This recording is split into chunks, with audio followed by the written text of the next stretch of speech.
Something about the way she looked at the freeze, as if she wanted to pulverize it. "You've been giving us problems, honey," she said. I did the safe thing. I said, "Yes, ma'am." She tugged on the cuffs of her leather jacket. "Did you really think you would get away with it?" The look in her eyes was beyond mad. It was evil. "She's a teacher," I thought nervously. "It's not like she's going to hurt me." I said, I'll try harder, ma'am." Thunder shook the building. "We're not fools, Percy Jackson," Mrs. Dodds said. "It was only a matter of time before we found you out. Confess, and you will suffer less pain." I didn't know what she was talking about. All I could think of was that the teachers must have found the illegal stash of candy I'd been selling out of my dorm room. Or maybe they'd realized I got my essay on Tom Sawyer from the internet without ever reading the book, and now they were going to take away my grade. Or worse, they were going to make me read the book. "Well," she demanded. "Ma'am, I don't." "Your time is up," she hissed. Then the weirdest thing happened. Her eyes began to glow like barbecue coals. Her fingers stretched, turning into talons. Her jacket melted into large leathery wings. She wasn't human. She was a shriveled hag with bat wings and claws and a mouthful of yellow fangs. And she was about to slice me to ribbons. Then things got even stranger. Mr. Brunner, who'd been out in front of the museum a minute before, wheeled his chair into the doorway of the gallery, holding a pen in his hand. "What ho, Percy!" he shouted, and tossed the pen through the air. Mrs. Dodds lunged at me. With a yelp, I dodged and felt talons slashed air next to my ear. I snatched the ballpoint pen out of the air, but when it hit my hand, it wasn't a pen anymore. It was a sword, Mr. Brenner's bronze sword, which he always used on tournament day. Mrs. Dodds spun toward me with a murderous look in her eyes. My knees were jelly. My hands were shaking so bad I almost dropped the sword. She snarled, "Die, honey," and she flew straight at me. Absolute terror ran through my body. I did the only thing that came naturally. I swung the sword. The metal blade hit her shoulder and passed clean through her body as if she were made of water. His, Mrs. Dodds, was a sand castle in a power fan. She exploded into yellow powder, vaporized on the spot, leaving nothing but the smell of sulphur and a dying screech and a chill of evil in the air, as if those two glowing red eyes were still watching me. I was alone. There was a ballpoint pen in my hat. Mr. Brunner wasn't there. Nobody was there but me. My hands were still trembling. My lunch must have been contaminated with magic mushrooms or something. Had I imagined the whole thing? I went back outside. It had started to rain.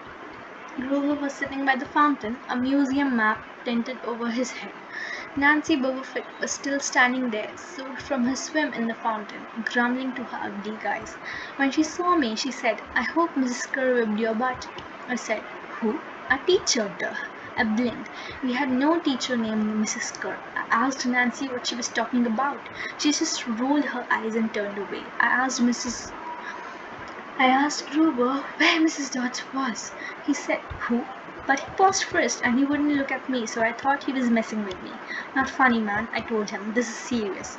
Thunder boomed overhead. I saw Mr. Brunner sitting under his red umbrella, reading his book as if he'd never moved. I went over to him. He looked up, a little distracted. "Oh, that would be my pen. Please bring your own writing utensil in the future, Mr. Jackson." I handed Mr. Brunner his pen. I hadn't even realized I was still holding it. "Sir," I said, "where's Mr. Dodds?" He stared at me blankly. "Who?" "The other chaperone, Mrs. Dodds, the pre-algebra teacher." He frowned and sat forward, looking mildly concerned. "Percy, there is no Mrs. Dodds."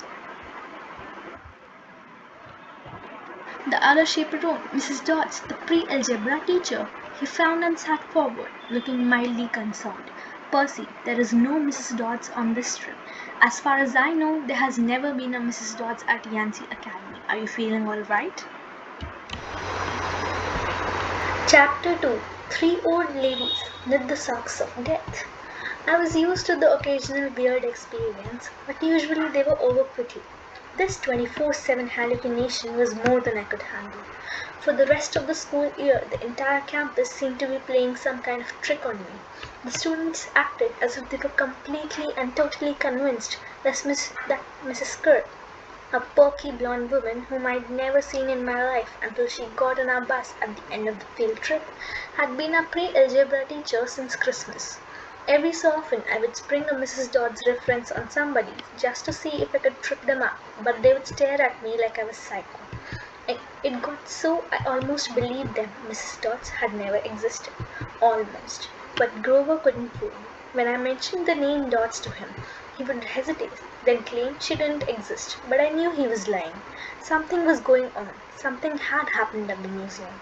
I didn't have much time to think about it during the days, but at night, visions of Mrs. Dodds with talons and leathery wings would wake me up. The weather continued, which didn't help my mood. One night, a thunderstorm blew out the windows in my dorm room. A few days later, the biggest tornado ever spotted in the Hudson Valley touched down only 50 miles from Yancey Academy. One of the current events we studied in social studies class was the unusual number of small planes that had gone down in sudden squalls in the Atlantic that year. I started feeling cranky and irritable most of the time. My grades slipped from D's to F's. I got into more fights with Nancy Beaufort and her friends. I was sent out into the hallway in almost every class. Finally, when our English teacher, Miss Nicole, asked me for the millionth time why I was too lazy to study for spelling tests, I snapped. I called him an old sot. I wasn't even sure what it meant, but it sounded good. The headmaster sent my mom a letter the following week, making it official. I would not be invited back next year to Yancey Academy. Fine, I told myself, just fine. I was homesick. I wanted to be with my mom in our little apartment on the Upper East Side, even if I had to go to public school and put up with my obnoxious stepfather and his stupid poker parties. And yet, there were things I'd miss at Yancey. The view of the woods out my dorm window, the Hudson River in the distance, the smell of pine trees. I'd miss Grover, who'd been a good friend, even if he was a little strange. I worried how he'd survive next year without me. I'd miss Latin class too. Mr. Brunner's crazy tournament days and his faith that I could do well. As exam week got closer, Latin was the only test I studied for. I hadn't forgotten what Mr. Brunner had told me about this subject being life and death for me. I wasn't sure why, but I'd started to believe him. The evening before my final, I got so frustrated I threw the Cambridge Guide to Greek Mythology across my dorm room. Words had started swimming off the page, circling my head, the letters doing 180s as if they were riding skateboards. There was no way I was going to remember the difference between Chiron and Chiron or Polydictus and Polydeuces, and conjugating those Latin verbs? Forget it.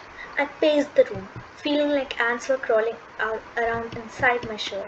I remembered Mr. Brunner's serious expression, his 1,000-year-old eyes. I will accept only the best from you, Percy Jackson. I took a deep breath. I picked up the mythology book. I'd never asked a teacher for help before. Maybe if I talked to Mr. Brunner, he could give me some pointers. At least I could apologize for the big fat F I was about to score on this exam. I didn't want to leave Yancey Academy with him thinking I hadn't tried. I walked downstairs to the faculty offices. Most of them were dark and empty, but Mr. Brunner's door was ajar, light from his window stretching across the hallway floor. I was 3 steps from the door handle when I heard voices inside the office.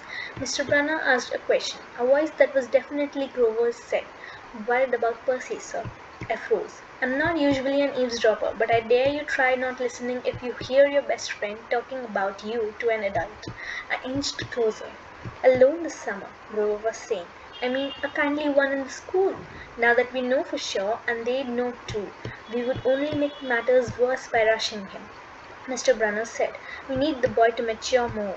But he may not have time. The summer solstice deadline will have to be resolved without him, Grover. Let him enjoy his ignorance while he still can." "Sir, he saw her. His imagination," Mr. Brunner insisted. "The mist over the students and staff will be enough to convince him of that."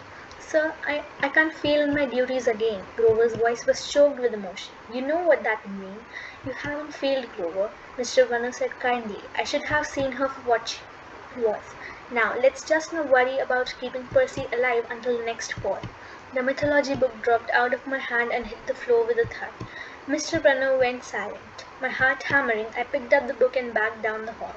A shadow slid across the lighted glass of Brunner's office door, the shadow of something much taller than my wheelchair-bound teacher, holding something that looked suspiciously like an archer's bow.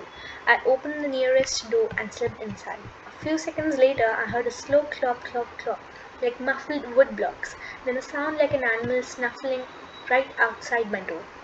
A large, dark shape paused in front of the class, then moved on. A bead of sweat trickled down my neck. Somewhere in the hallway, Mr. Brunner spoke. Nothing, he murmured. My nerves haven't been right since the winter solstice. Mine neither, Grover said, but I could have sworn.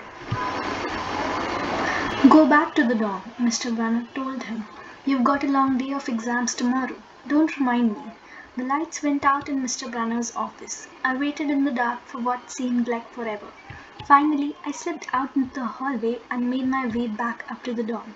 Grover was lying on his bed, studying his Latin exam notes like he'd been there all night. Hey, he said, bleary-eyed. You going to be ready for this test? I didn't answer. You look awful, he frowned. Is everything okay? Just tired. I turned so he couldn't read my expression and started getting ready for bed. I didn't understand what I'd heard downstairs. I wanted to believe I'd imagined the whole thing. But one thing was clear. Grover and Mr. Brunner were talking about me behind my back. They thought I was in some kind of danger.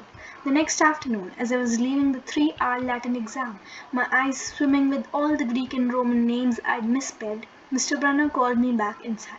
For a moment, I was worried he'd found out about my eavesdropping the night before. That didn't seem to be the problem.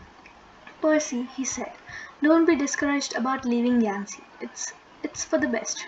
His tone was kind, but the words still embarrassed me. Even though he was speaking quietly, the other kids finishing the test could hear. Nancy Beaufort smirked at me and made sarcastic little kissing motions with her lips. I mumbled, okay, sir. Mr. Brunner wheeled his chair back and forth like he wasn't sure what to say. This isn't the right place for you. It was only a matter of time. My eyes stung. Here was my favorite teacher in front of the class telling me I couldn't handle it. After saying he believed in me all year, now he was telling me I was destined to get kicked out. Right, I said, trembling. No, Mr. Brunner said. Oh, confound it all. What I'm trying to say, you're not normal, Percy. That's nothing to be. Thanks, I blurted. Thanks a lot, sir, for reminding me. Percy, but I was already gone. On the last day of the term, I shoved my clothes into my suitcase. The other guys were joking around, talking about their vacation plans. One of them was going on a hiking trip to Switzerland. Another was cruising the Caribbean for a month. They were juvenile delinquents, like me, but they were rich juvenile delinquents. Their daddies were executives or ambassadors or celebrities. I was a nobody from a family of nobodies. They asked me what I'd be doing this summer, and I told them I was going back to the city. What I didn't tell them was that I'd have to get a summer job walking dogs or selling magazine subscriptions and spend my free time worrying about where I'd go to school in the fall. Oh, one of the guys said, that's cool. They went back to their conversation as if I'd never existed. The only person I'd dreaded saying goodbye to was Grover, but as it turned out, I didn't have to. He'd booked the ticket to Manhattan on the same Greyhound as I had, so there we were together again, heading into the city. During the whole bus ride, Grover kept glancing nervously down the aisle, watching the other passengers. It occurred to me that he'd always acted nervous and fidgety when we left Yancy, as if he expected something bad to happen. Before, I'd always assumed he was worried about getting teased, but there was nobody to tease him on the Greyhound. Finally, I couldn't stand it anymore. I said, looking for the kindly ones? Grover nearly jumped out of his seat. What do you mean? I confessed about eavesdropping on him and Mr. Brunner the night before the exam. Grover's eye twitched. How much did you hear? Oh, not much. What's the summer solstice deadline? He winced. Look, Percy, I was just worried for you. See, hallucinating about demon math teachers, Grover, and I was telling Mr. Brunner that maybe you were overstressed or something because there was no such person as Mrs. Dodds. And Grover, you're a really, really bad liar. His ears turned pink. From his shirt pocket, he fished out a grubby business card. Just take this, okay, in case you need me this summer.